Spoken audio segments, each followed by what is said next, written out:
পরিণা থেকে বঞ্চিত করার একটি হিংস্র চক্রান্ত চলছে। আমরা এই প্রতিবাদে সারা বাংলাদেশে এর প্রতিবাদের ঝড় উঠেছে। গত 17 তারিখে এই তারা মাঠে নেমেছে।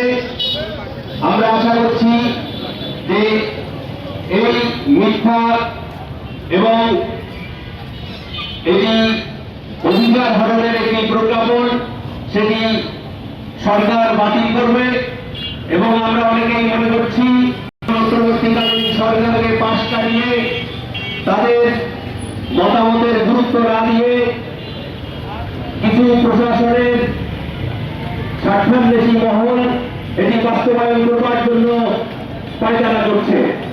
সারা বাংলাদেশের ইন্টারনেটে শিক্ষক, পরিচালক, অভিভাবক এবং শিক্ষার্থীরা সচেতন হয়েছেন। তারা তাদের শিশু শিক্ষার্থীদের এই যে পায়তারা করছে প্রাথমিক শিক্ষা অধিদপ্তর, বিদ্যালয়ে পড়ুয়া খুঁজে শিক্ষার্থীরাও মাঠে আসার জন্য তারা অনেকেই বিদ্যালয়ে কান্নাকাটি করছে যে আমরা আমাদের অধিকার থেকে কেন বঞ্চিত হব।